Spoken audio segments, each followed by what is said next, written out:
salah satu tokoh yang era Belanda yang datang di sini adalah tokoh Samin Madini itu yang pernah dipenjara di sini.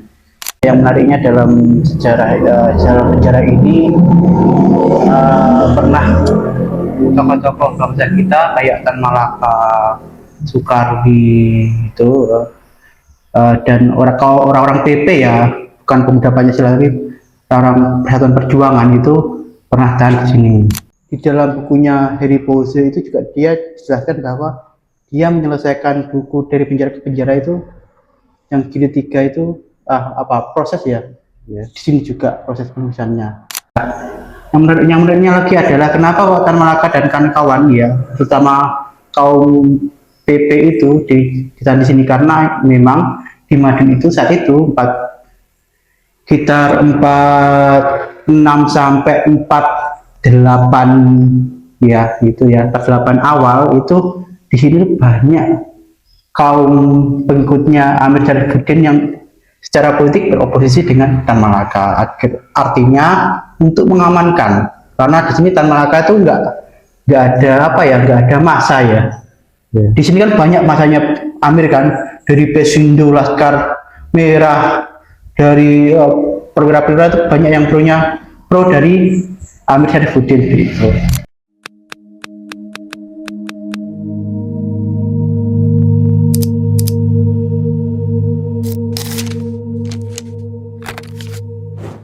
Nah, jumpa lagi bersama saya Gus Magang Gilasan ID, dan pada kali ini saya sedang berada di salah satu bangunan tua yang berada di Kota Madiun, dan saya tidak sendiri, tapi dengan Mas Septian selaku Ketua Sejarah Historia Van Madiun. Nah, pada kali ini kita sedang kunjungan situs atau bahasa kerennya adalah belusuan, yakni di rumah tahanan yang ini dulu digunakan tahun 1900 awal 1911-an gitu. Nah, untuk lebih lanjut mungkin kita akan tanya-tanya dengan Mas Septian. Halo Mas Septian. Halo. Ya, ini kita kan sedang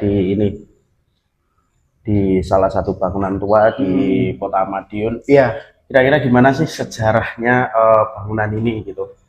Ya, ini bangunan ini adalah sebuah ya penjara ya, karena memang dalam konteks kolonial saat itu untuk mengamankan wilayah jajahannya. Bangunan ini dulu sebagai tahanan ya, tahanan bagi orang-orang yang balelo kayak gitu ya, melakukan kejahatan, lalu dia tidak mau kerja ini ya, kan dulu kan ada ini ya, waktu itu kan istilahnya ekonomi liberal ya, jadi masyarakat itu diharuskan untuk memanen tebu, mengurus tebu, menjaga tebu ya, mereka yang nggak mau penjara di sini. Lalu juga gerakan-gerakan tani seperti itu. Lalu di sini juga digunakan, selain mereka di penjara juga mereka dikaryakan. Dikaryakan kayak membuat anyaman bambu dan sebagainya gitu ya.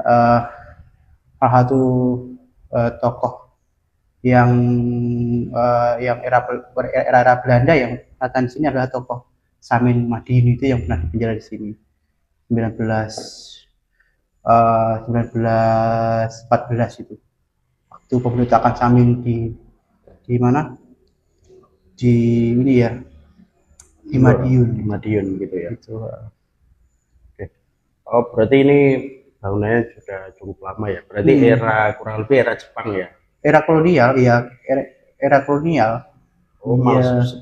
Sebelum Jepang malah ya. Iya, era kolonial. Jadi juga ini kan juga pernah beralih fungsi menjadi penjara anak juga tuh. Lalu juga pernah beralih fungsi menjadi ini ya, tempat rehabilitasi untuk pengemis gitu, kayak pengemis gitu. Lalu juga di era Jepang ini pernah menjadi lokasi dari istilahnya apa? Interniran ya. Internet. Iya, interniran itu ketika Jepang masuk 42 itu ya. Jadi orang-orang Belanda, orang-orang yang Eropa selain Jerman itu di internet di sini, Oh, ditahan di sini. dan di sini. Itu termasuk orang Tionghoa juga. Itu lalu ketika era kemerdekaan ini beralih fungsi menjadi ya markasnya CPM ya, Korps Polisi Militer itu. Berarti bahkan sampai hari ini pun tempat ini statusnya masih miliknya militer ya? Iya, di militer. Masih miliknya. Ya, yang menariknya dalam dalam penjara ini pernah tokoh-tokoh bangsa kita kayak Tan Malaka, Soekardi itu dan orang-orang PP ya, bukan pemuda Pancasila tapi orang Persatuan Perjuangan itu pernah tahan di sini. Syahrir. Selama itu sebelum Syahrir itu nanti 60-an itu. Oh, berarti itu yang dulu-dulu ya? Ya, era awal kemerdekaan, era revolusi lah ya. Itu Tan Malaka itu di penjara sini tahun 47 sampai 48 awal itu. Akhirnya dipindah di mana? Di India, di Jawa Tengah itu. Di sini ya yang menarik juga Tan Malaka itu pernah membuat buku Gerpolek ya. Kalau teman-teman pernah lihat ini ya kata pengantar dari Tan Malaka sendiri, Gerpolek itu nanti ada rumah tahanan Madiun seperti itu. Gitu, anu kata pengantarnya itu ya. Lalu juga di dalam bukunya Harry Bose itu juga dia jelaskan bahwa dia menyelesaikan buku dari penjara ke penjara itu yang jilid 3 itu proses ya. Di sini juga proses penulisannya ketika di penjara di Madiun itu. Jadi meskipun ini kan minim ya, gak ada literasi. Itu Tan Malaka menjelaskan di sini gak ada literasi, gak ada buku, gak ada apa-apa. Jadi dia seingatnya nulisnya itu. Nulis buku itu ya itu menandakan bahwa Tan Malaka banyak referensi ya seperti itu. Dan Tan Malaka juga sakit ya, sakit kan TBC kan TBC dan dia mengatakan bahwa tentara di sini itu ramah-ramah. Setiap pagi dia diberikan roti susu itu, terus diantar ke rumah sakit menaiki dokar itu. Jadi ya kayak tidak di penjara seperti itu. Nah, yang menariknya lagi adalah kenapa kok Tan Malaka dan kawan-kawan ya, terutama kaum PP itu ditahan di sini karena memang di Madiun itu saat itu sekitar 46 sampai 48 ya gitu ya 48 awal itu di sini banyak kaum pengikutnya Amir Syarifuddin yang secara politik beroposisi dengan Tan Malaka. Artinya untuk mengamankan, karena di sini Tan Malaka itu nggak ada masa ya.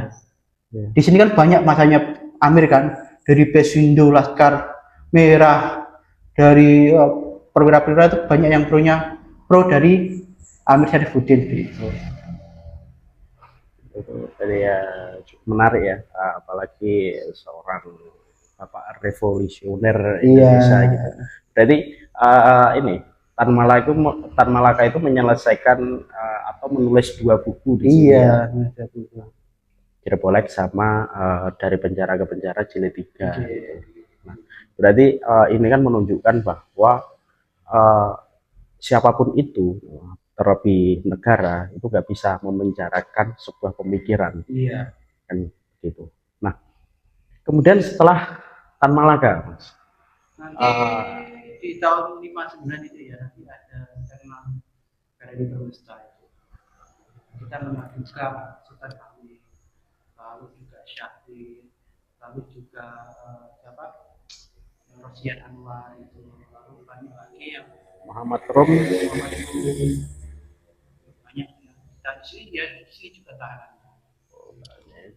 Ya, meskipun ini bangunannya nggak terlalu besar ya, mungkin, tapi banyak tokoh-tokoh yang dipenjarakan di sini. Iya. Nah, itu kira-kira kenapa, Mas? Kok di Madiun gitu.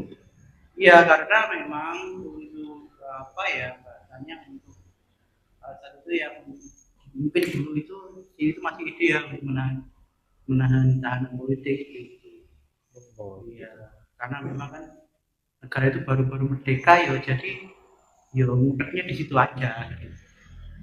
sebentar, saya agak mengingat soal ini Sultan Hamid. Iya, Sultan Hamid ini bukankah dia yang membuat ini lambang negara iya benar.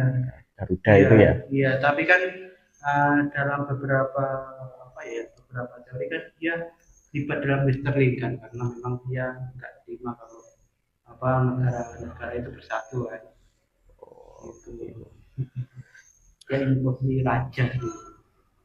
Dan ayah kamu mengatakan ketika bangsa kita bertransformasi dia ke menjadi ajudannya Ratu Belanda.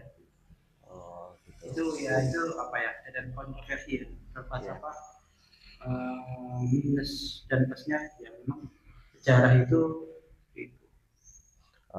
Berarti kita nggak bisa ya cukup ini ya ngomongin dalam sejarah itu nggak bisa kita ngomongin baik dan buruk ataupun salah dan benar. Nah, tapi ya mungkin satu hal yang pasti kita bisa ambil yaitu hikmah di balik ya itu kayak gitu. Nah, terkait rumah tahanan ini terakhir digunakan itu tahun berapa, Mas?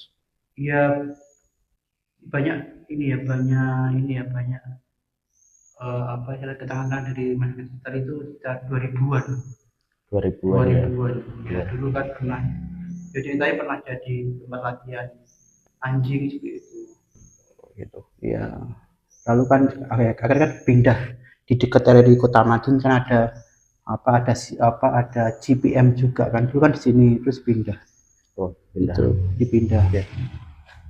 Kira-kira ke depan gitu ada nggak wacana dari pemerintah itu pemerintah Kota Madiun untuk mengaktifkan ini entah nanti dibuat wisata atau apa gitu. iya tentu ini wacana ini sudah ada sejak 2023 ya ini untuk menjadi apa wisata dan dulu kan pernah jadi covid ya untuk karena covid ya tapi nggak jadi karena nggak ideal gitu Ya. jadi ini nanti kan juga di Kota Medan ada sebuah apa ya sebuah program yang bernama Kawista Kelurahan Sadar Wisata itu untuk mengelola ini potensi yang ada di kelurahan tersebut jadi ini kemungkinan menjadi wisata heritage untuk Kota Madiun Gitu. dan nanti kan juga kan soal RTM ini kan soal militer kan nanti bagaimana Pemkot berapa ya berkomunikasi dengan Pangdam. Baik. Ya, mungkin itu aja Mas Septian. Terima kasih sudah berkenan bersamai belusuan hari ini gitu. Ya, semoga selalu diberi kesehatan. Amin. Sekian. Bentar. Ya, gitu teman-teman kilasan tetap tonton terus Kilasan ID untuk mengetahui sejarah-sejarah yang mungkin bisa kita ambil pelajarannya dan kita mewarisi gitu, kita mengingat sejarah yang telah lampau gitu. Terima kasih.